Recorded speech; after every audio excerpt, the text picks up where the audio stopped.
Chapter 10 October 24th, 1739 For the next 3 days Jim searched for signs of what was to come, but the portents were scattered and confusing. An S-shaped line in the dirt, like the trail of a snake, meant a stranger coming. A buzzard circling the cornfield was a sign of being watched over. The cry of an old rooster wandering into the choza foretold sorrow. On the 3rd day news of the rebellion reached the Spanish. Jim was feeding Oman a chameleon when he heard them shout at the gate. Rojas charged into the yard, his horse nearly knocking Jim over.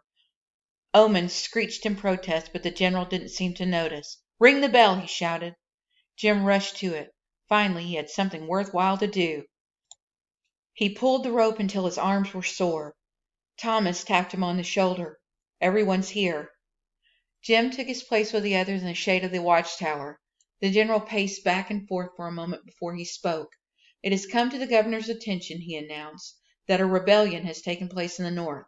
We have reason to believe that the English, filthy dogs that they are, will try to take revenge on the Spanish king, insomuch as His Majesty has offered sanctuary to your people." "The militia is ready," Big Sunday said.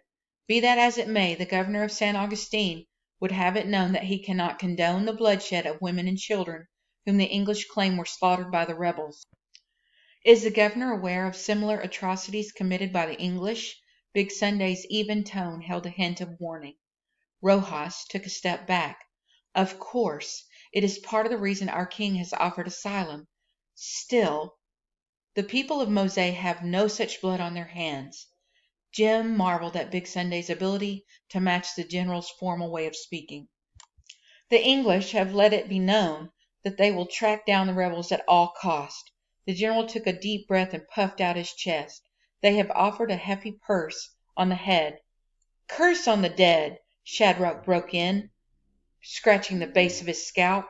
"Not enough to curse the living. Now they curse our dead." "Purse on the head, you deaf fool!" Phaedra shouted. "Not news to me," Shadrach said loudly. "We've had a purse on our heads, all of us, for years now." "Silence!" The general glared at Shadrach. "As I was saying, our spies tell us English have offered a reward for any escaped rebel who is returned to Charlestown."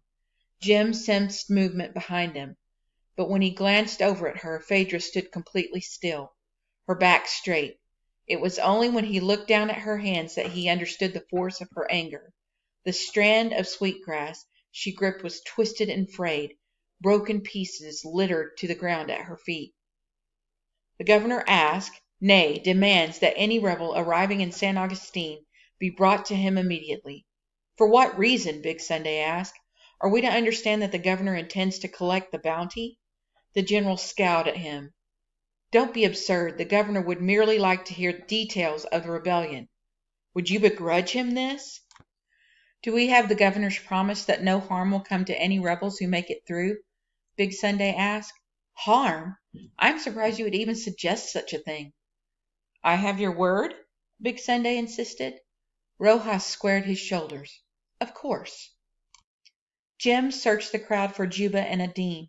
Would they be considered rebels even though they had nothing to do with what had happened up north? They'd already taken the oath, and that must count for something. It was more than Jim had done. But did the general suspect they'd played a part in the uprising? Jim spotted them standing near the back of the crowd, close together as though propping each other up. They kept the baby between them, their eyes trained on the ground. In the harsh daylight, the R on Juba's cheek looked raw and red as though it were fresh. "Is there anything else?" Big Sunday asked.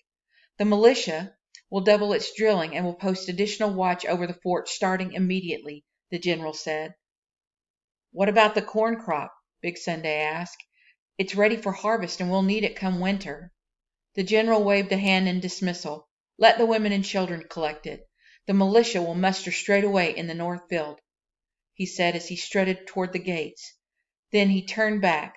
"One more thing. The English are looking for a man who is missing his little fingers." Beside him, Jim heard a sharp intake of breath.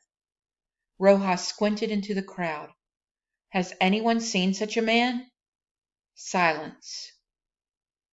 Oman screeched. He'd fallen from his perch and was now hanging by his feet, toes clutching the branch that hung near Phaedra's stand. His wings flapped furiously but ineffectively. Jim rushed over to him. The crowd began to disperse. Phaedra came over and stood beside Jim. She stared at a patch of whitewash and pellet on the ground beneath the stand. "I'll sweep it away," he promised her. "Find that creature another roost," she said. "I don't like the way he's been looking at the chickens." "He's no threat to the chickens," Jim said. Adult feathers had begun to replace Omen's soft, pale down. Weaned off egg yolk, he'd finally started eating beetles, crickets, and small lizards, but nothing larger. "That may be the case now, but soon he will be, and I don't like to hear them squawking when he gets near. I'll make a new perch for him."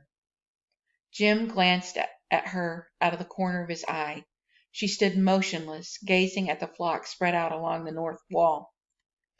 "We're just like those chickens," she said. "Sat out here in this oversized coop to squawk a warning when the English come. Mark my words, when they do, there's going to be a slaughter."